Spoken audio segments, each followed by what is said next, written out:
देखिए हम लोग आज स्टार्ट कर रहे थे सॉल्यूशन, ठीक है। Yes revision sir. Of solution, ठीक। कल कहां तक हुआ था बेटा? सर वो पीपीएम एंड मोलैलिटी तक पढ़ लिया था हमने वो सब। अच्छा अच्छा, पीपीएम हो गया था और मोलैरिटी तक हो गया था, ठीक। मोलैरिटी मोलैरिटी हो गया था। चलो आगे देखते हैं इसमें। Solubility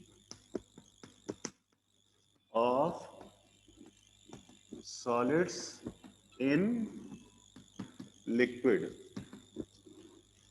solubility of the solids in liquid, ठीक। देखिए जो सॉलिड की लिक्विडिटी है। Sir good morning. Good morning बेटा, गुड मॉर्निंग। हिमांशु, हिमांशु जुड़े हैं और फैज खान, फैज,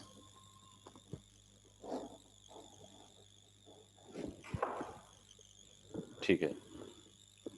तो जो सॉल्युबिलिटी है, solubility of the solids in the liquid, that depends directly on the temperature, directly on the temperature, okay. As you increase the temperature, solubility of the solid in liquid increases, okay. And pressure, what is the effect of the pressure? अगर हम pressure increase करते हैं तो solid की solubility liquid में बढ़ती है या घटती है? बोलिए क्या होगा? बढ़ती है सर। बढ़ती है। नो इफेक्ट, नो इफेक्ट, कोई इफेक्ट नहीं होगा, ओके। और अगर हम यहां पर वॉल्यूम इंक्रीज करते हैं, अगर हमने वॉल्यूम इंक्रीज कर दिया सोल्यूट का, देन सॉल्युबिलिटी डिक्रीज करेगी और सॉल्वेंट का इंक्रीज करने पर वो सॉल्युबिलिटी उसकी इंक्रीज होगी, ठीक। तो ये तो आपका जनरल हो गया। इसके बाद फिर आता है आपका सॉल्युबिलिटी ऑफ द गैस, जो कि मेन आपका चैप्टर है। Solubility of gas in liquid, solubility of the gas in liquid, जिसको रिलेट करता है हेनरीज लॉ। कौन रिलेट करता है? हेनरीज लॉ, ठीक।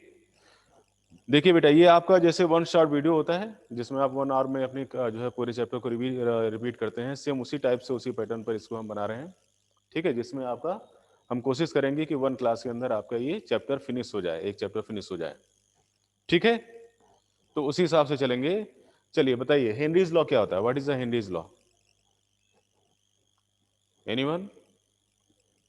Sir that at a constant temperature the solubility of gas in liquid is directly proportional to pressure of it. देखिए, हाँ, मतलब क्या हुआ according to the Henry's law? पहले तो इसकी स्टेटमेंट देख लीजिए। According to the Henry's law, the partial pressure of the gas dissolve in the liquid is directly proportional to its mole fraction. यानी कि जैसे जैसे मोल फ्रैक्शन हम बढ़ाते जाएंगे, उस गैस का पार्शियल प्रेशर भी बढ़ता जाएगा जो कि लिक्विड के अंदर डिसॉल्व की गई है, ओके। सो इसकी स्टेटमेंट हो गई, the partial pressure of gas dissolved in a liquid at constant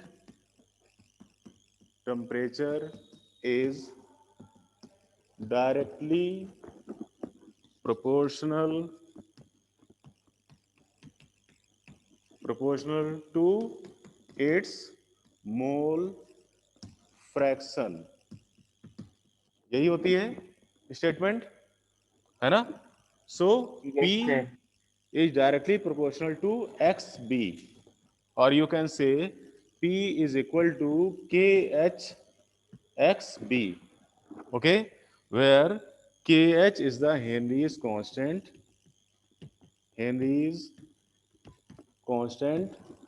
and xb is the mole fraction of solute. ये solute का मोल फ्रैक्शन है. Confirm? That is your Henry's law. इसके बाद फिर आता है शिवम सेनगर. ओके. इसके बाद फिर नेक्स्ट आता है आपका कि what is the applications of the Henry's law. Henry's law की एप्लीकेशंस क्या क्या होती हैं, है ना? बोलिए एप्लीकेशन क्या क्या है बेटा. What is the application?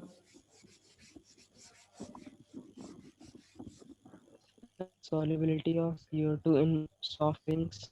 देखिए दो मेन एप्लीकेशन है इसकी. There is two main applications of it.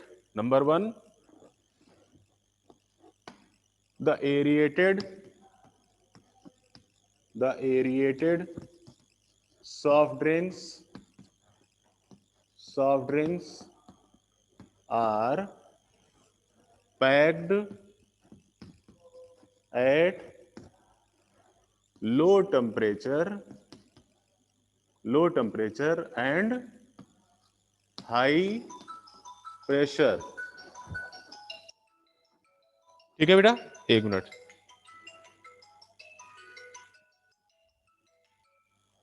Hello. हाँ नमस्ते आंटी जी. ओके. तो हम लोग यहां पर बात कर रहे थे क्या होता है. जो गैस होती है, एरिएटेड सॉफ्ट ड्रिंक्स होती हैं, उसमें डिसॉल्व होती है कार्बन डाइऑक्साइड गैस. ठीक. तो कार्बन डाइऑक्साइड गैस की सॉल्युबिलिटी को इंक्रीज करने के लिए उसकी जो पैकिंग की जाती है वो लो टेम्परेचर पर और हाई प्रेशर पर की जाती है. ठीक. क्योंकि गैसेस की सॉल्युबिलिटी जैसे जैसे आप टेम्परेचर डिक्रीज करते हैं बढ़ती जाती है और प्रेशर इंक्रीज करने पर भी बढ़ती है वो. ठीक. दूसरी सेकेंड एप्लीकेशन जो बहुत ही इंपॉर्टेंट है, एनीवन बोलिए बेटा.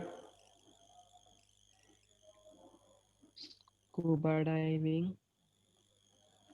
देखो सेकेंड एप्लीकेशन ये है कि जो स्कूबा डाइवर्स होते हैं, यानी कि जो समुद्र में गोते लगाते हैं काफी गहराई तक, वो अपने साथ जो है एक सिलेंडर लेकर जाते हैं गैस का, जो कि कॉम्पोजिशन होता है नाइट्रोजन, ऑक्सीजन और हीलियम गैसेस का. ठीक है. क्या क्या होता है इसमें? नाइट्रोजन, ऑक्सीजन और हीलियम. नाइट्रोजन होती है लगभग 57.6 या 7%. ऑक्सीजन होती है 32.1. ठीक. और हीलियम होती है 11.7. ये 57.2 है शायद. ठीक. तो ये कॉम्पोजिशन इसका होता है. ओके. तो ऐसा ये क्यों लेकर जाते हैं?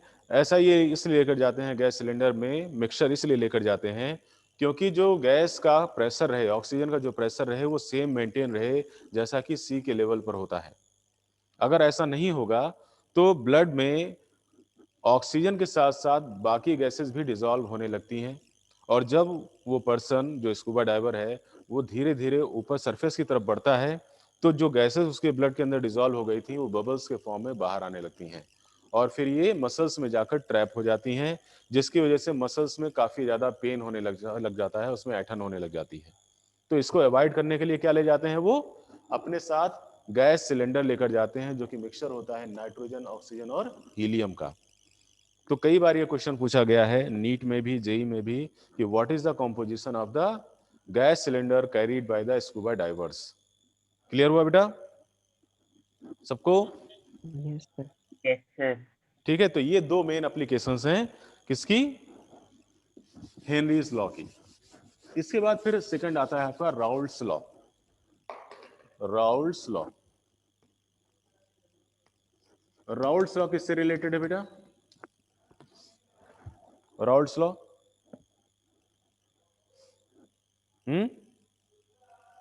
Volatile liquids के partial pressure से. किससे बेटा? Volatile liquid. देखो Raoult's law is related with the solubility of liquid in liquid, liquid में लिक्विड की सॉल्युबिलिटी से रिलेटेड है ये, ठीक है। किससे रिलेटेड है? Solubility of the liquid in liquid. Rohit बेटा आप लोग इतना देर में क्यों ज्वाइन कर रहे हैं? टाइमली ज्वाइन करिए, आधी क्लास निकल सर जाती है। वो रोहित नहीं रितु है। अच्छा अच्छा, हाँ आपका रोहित के नाम से आ रहा था ना, ठीक है। गुड गुड मॉर्निंग बेटा, morning good sir. Morning. Good morning बेटा, टाइमली ज्वाइन कर लिया करिए, है ना। चलिए तो सॉल्युबिलिटी, ओके ये सर। देखिए, Raoult's law is related with the solubility of the liquid in liquid. Liquid में लिक्विड की सॉल्युबिलिटी से रिलेटेड है ये, ठीक। सिमरन, तो यहां ये कहता है कि partial pressure, sorry, vapour pressure of the liquid is directly proportional to its mole fraction. Okay, vapor pressure of the liquid is directly proportional to its mole fraction. ठीक, या फिर हम कह सकते हैं P is equal to P not XB। यहां पर P not क्या हो गया? Vapour pressure, vapour pressure in pure state, pure state. It is the vapor pressure, vapor pressure in solution. It is mole fraction of solute. ठीक, so what is the statement of the Raoult's law? According to it, the vapor pressure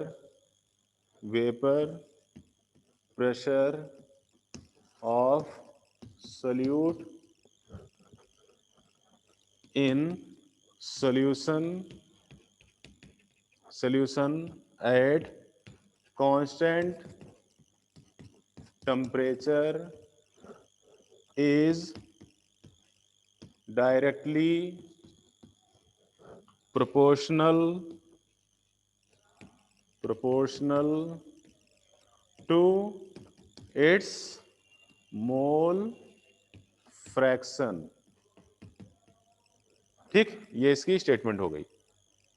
okay, अब यहां पर एक question आता है कि in which conditions the Raoult's law and Henry's law becomes equal और same. ऐसी कौन सी कंडीशन होती है जबकि राउल्ट्स लॉ और हेनरीज लॉ दोनों एक हो जाते हैं या सेम हो जाते हैं। ठीक, तो अगर इसमें आप देखेंगे दोनों में,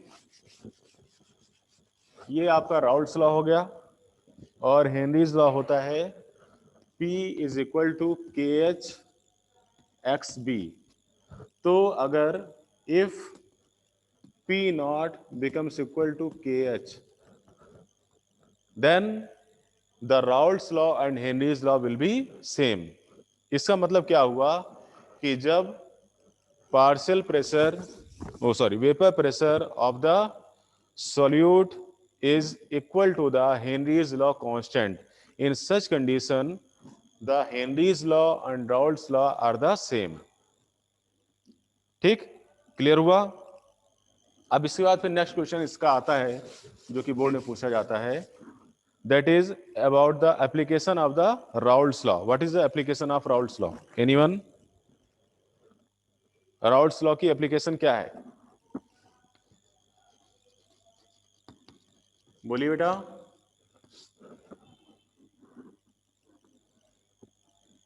नहीं पता या ध्यान नहीं आ रहा है? देखो, राउल्ट्स लॉ की पहली एप्लीकेशन है, it helps to identify ideal and non ideal solution. हमारा सॉल्यूशन जो है वो आइडियल है या नॉन आइडियल है, हम राउल्ट्स लॉ की हेल्प से फाइंड आउट कर सकते हैं। कैसे? Ideal solutions are those which follow completely Raoult's law at all the concentration. जो सभी कंसंट्रेशन पर राउल्ट्स लॉ को फॉलो करता है, that is called as a ideal solution. ठीक, जिसके लिए delta H of the mixture, okay, and delta V of the mixture remains zero. जिसके लिए delta H of the mixture and delta V of the mixture remains zero होता है, वो आपका ideal solution कहलाता है। ठीक, तो ये हम राउल्ट्स लॉ से आइडेंटिफाई कर सकते हैं। दूसरा, वी कैन फाइंड आउट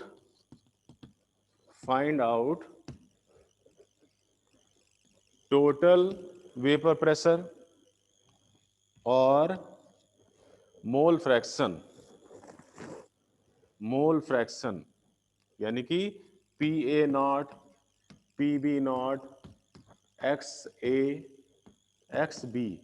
ठीक है, ये सारा हम फाइंड आउट कर सकते हैं एट एनी कॉम्पोजिशन,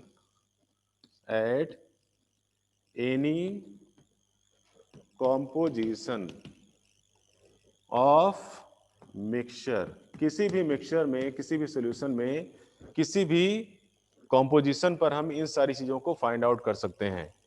किससे? आपने एक ग्राफिकल रिप्रेजेंटेशन देखा हुआ है जिसमें कि हम दोनों कंपोनेंट के मोल फ्रैक्शन के बेसिस पर total vapour pressure find out करते हैं सॉल्यूशन का। कैसे? ये ग्राफ याद आ रहा है कि नहीं याद आ रहा है कुछ? देयर इज मोल फ्रैक्शन यानी कि XA equal to 1 and XB equal to 0। तो ऐसी कंडीशन में यहां पर ये आ जाता है आपके पास PA नॉट, है ना? और जब यहां पर आप धीरे धीरे आगे बढ़ते हैं तो इसका मोल फ्रैक्शन कम होता जाता है, मोल फ्रैक्शन डिक्रीज होता जाता है, ओके। और मोल फ्रैक्शन दूसरे सोल्यूट का इंक्रीज होता जाता है और यहां पर हो गया है XB इक्वल टू 1 और XA बिकम्स 0। ये कंडीशन होती है PB नॉट की। इन दोनों को अगर आप मिला देते हैं तो यहां पर मिल जाता है PA, okay, sorry, P total which is equal to PA plus PB। होता है कि नहीं होता है?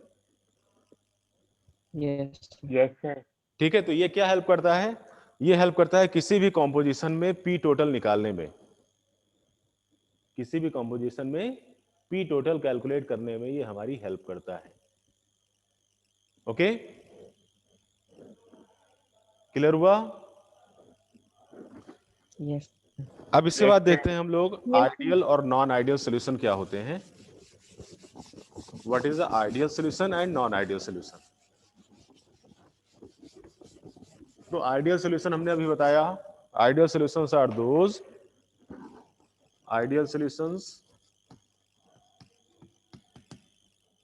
which follow Raoult's law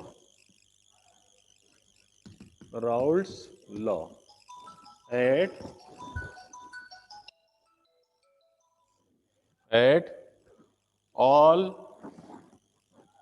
concentration, सभी कंसंट्रेशन पर। ठीक, और delta H of the mixture equal to 0 और delta V of the mixture equal to 0 होता है। Okay, delta H of the mixture 0 कैसे होगा? यानी enthalpy change of the mixture 0 कैसे होगा? एनीवन बोलो। इंटरेक्शन सेम रहती है सॉल्यूट और सॉल्वेंट पार्टिकल्स के बीच में, तो एंथैल्पी 0 हो जाती है। यस, इसका मतलब क्या हुआ? The bond dissociation enthalpy and the bond formation enthalpy is same. Okay, the bond formation enthalpy of the solution molecules and bond dissociation enthalpy of the solute and solvent is equal. In such condition, delta H of the mixture will be 0 and delta V of the mixture, if the attraction forces between the pure solute and solvent and solution is same, then delta V of the mixture will be 0. These are the two conditions when there will be ideal solution and they will follow Raoult's law. वो Raoult law को follow करेंगे. Confirm? और जो नहीं follow करेंगे they are called as a non-ideal solution. उसे non-ideal solution बोलेंगे. Confirm? Clear? Yes, sir. अब नॉन आइडियल सॉल्यूशन जो होते हैं हमारे दो तरीके के होते हैं. एक होता है पॉजिटिव डेविएटिंग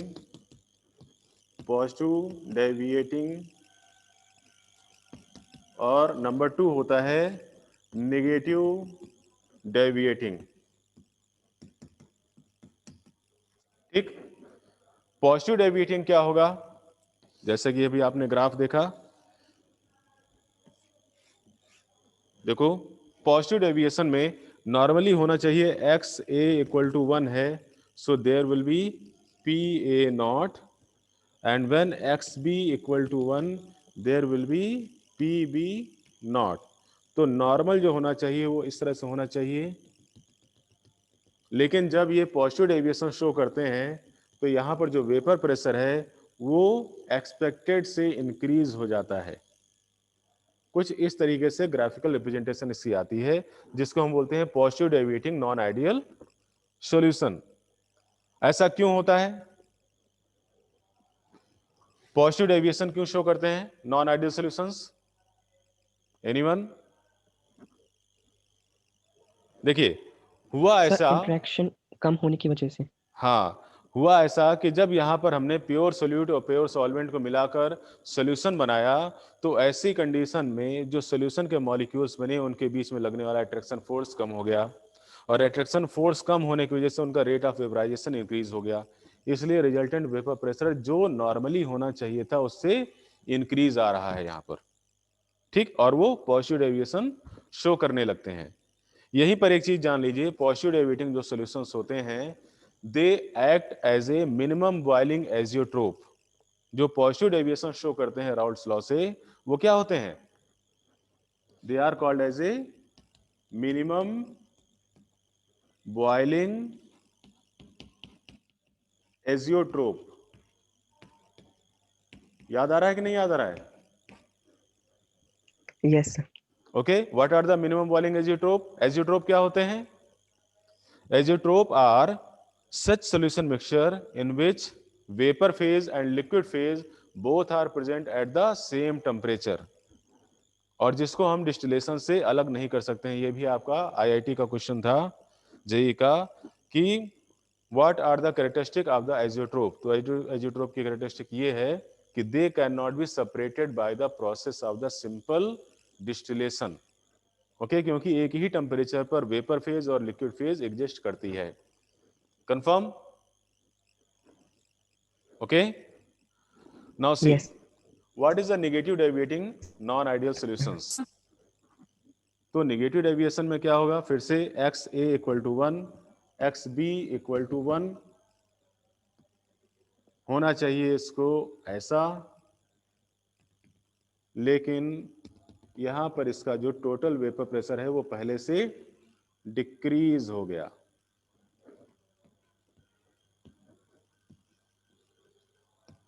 डिक्रीज हो गया. ठीक है. इसलिए क्या दिखा रहे हैं?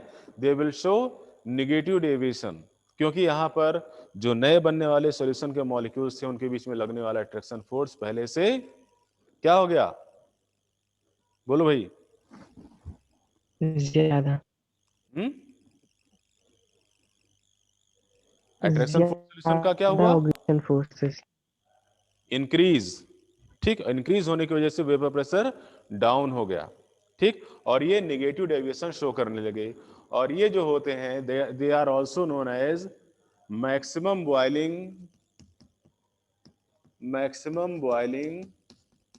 एजियोट्रोप. इनको मैक्सिमम बॉइलिंग एजियोट्रोप कहा जाता है क्योंकि इनका बॉइलिंग पॉइंट नॉर्मल से बढ़ जाता है और इसमें बॉइलिंग पॉइंट नॉर्मल से कम हो जाता है. ठीक. क्लियर है सबको बेटा? बोलिए. यस और नो? Yes, sir. Yes. ठीक है, अब आगे देखते हैं हम लोग vapour pressure. What is the vapour pressure बेटा? एनीवन? वेपर प्रेशर क्या होता है?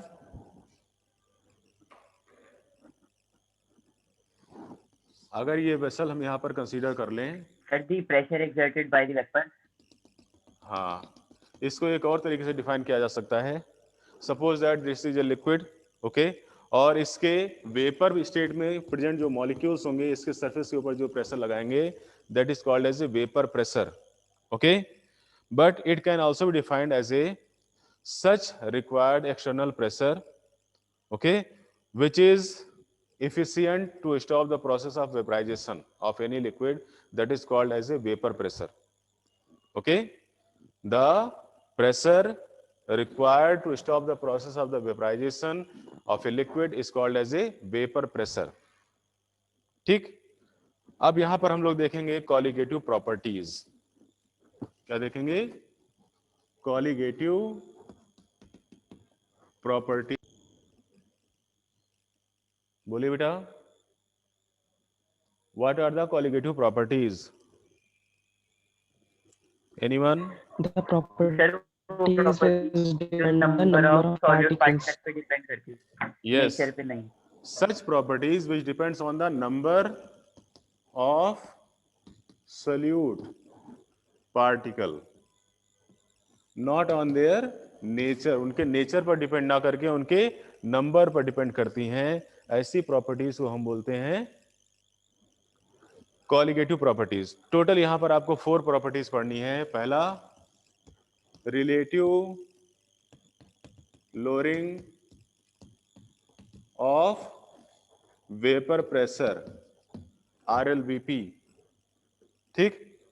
सेकंड पढ़नी है आपको elevation in boiling point, EBP। Number 3, depression in freezing point.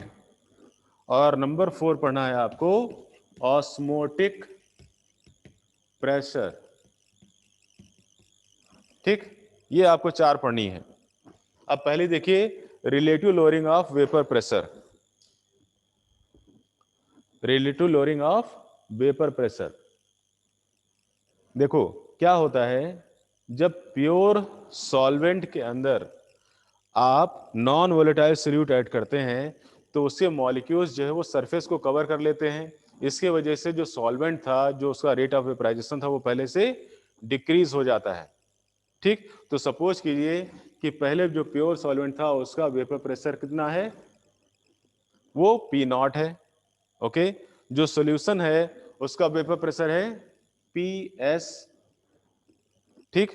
तो डिक्रीज कितना हुआ, P0 माइनस PS। और अगर रिलेटिव डिक्रीज देखेंगे तो P0 minus PS divided by P0, okay. किस वजह से हुआ?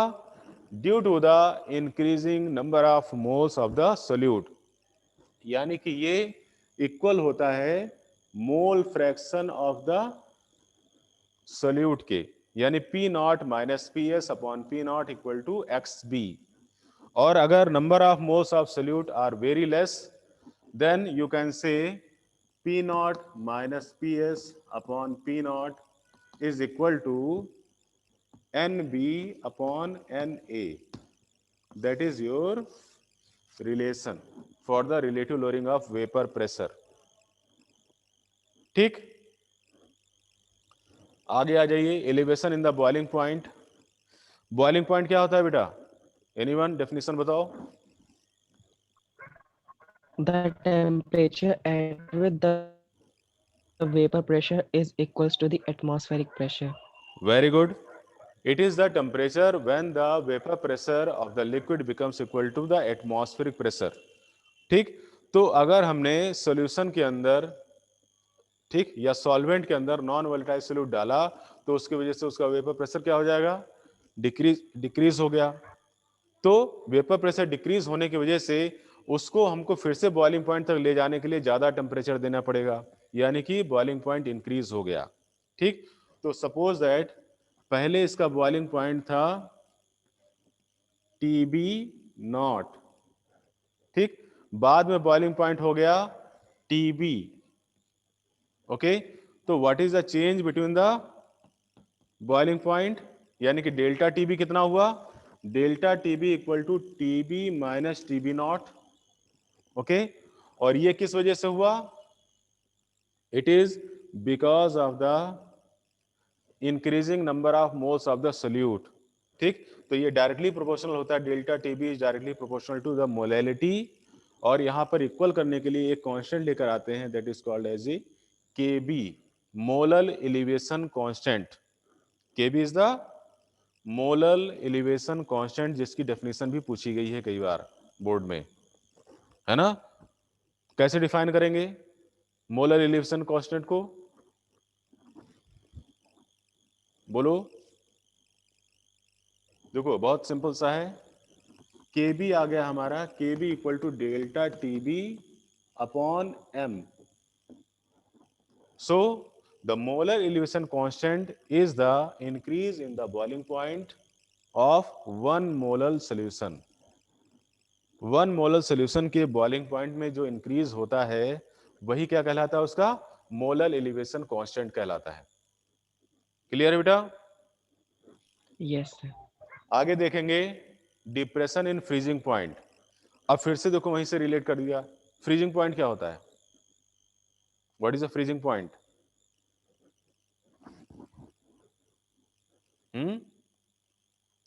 When vapour pressure of the liquid becomes equal to the vapour pressure of the solid, that is called as a freezing point. ठीक, तो vapour pressure of the solid क्या होता है, कम होता है। तो जैसे जैसे हम लिक्विड के अंदर नॉन वोलेटाइल सोल्यूट ऐड करते हैं, उसका फ्रीजिंग पॉइंट भी कम होता चला जाता है। तो सपोज करो प्योर सॉल्वेंट का फ्रीजिंग पॉइंट था हमारा TF नॉट, और बाद में ये घटकर हो गया TF। तो डेल्टा TF यानी कि decrease in the freezing point कितना हुआ, TF minus TF, TF not minus TF, जो कि प्रोपोर्शनल होगा मोलैलिटी के, या इसको इक्वलाइज कर देंगे KF into MK, where KF is the molar depression constant. Okay, और इसकी भी डेफिनेशन ऐसे ही आएगी, KF will be equal to delta TF upon M, यानी मोलर डिप्रेशन कांस्टेंट, जिसे क्रायोस्कोपिक कांस्टेंट भी कहा जाता है, that is equal to the depression in the freezing point of 1 molar solution. ठीक, अब लास्ट आपकी कोलिगेटिव प्रॉपर्टी बचती है, that is the osmotic pressure.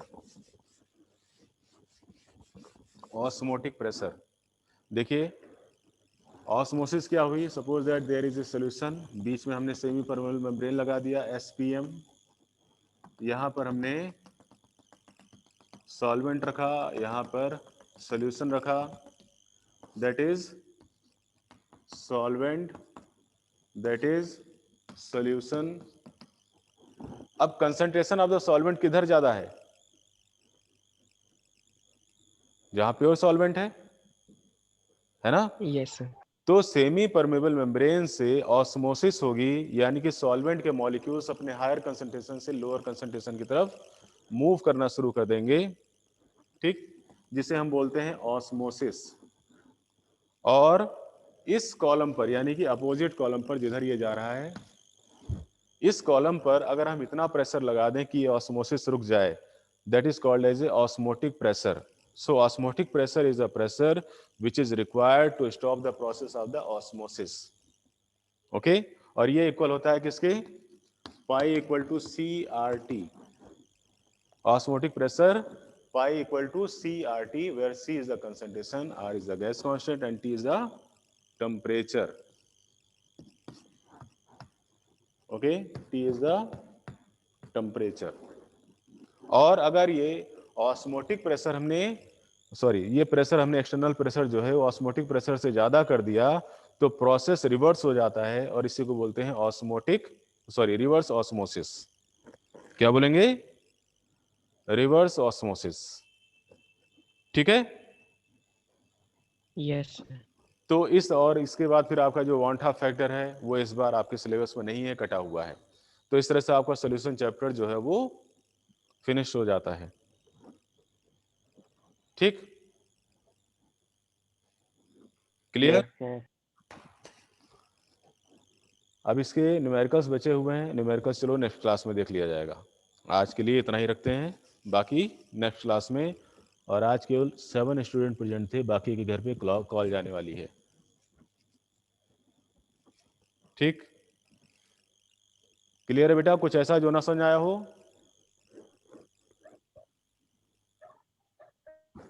बोलिए। No, sir. ठीक है बेटा, thank you. Thank you, sir.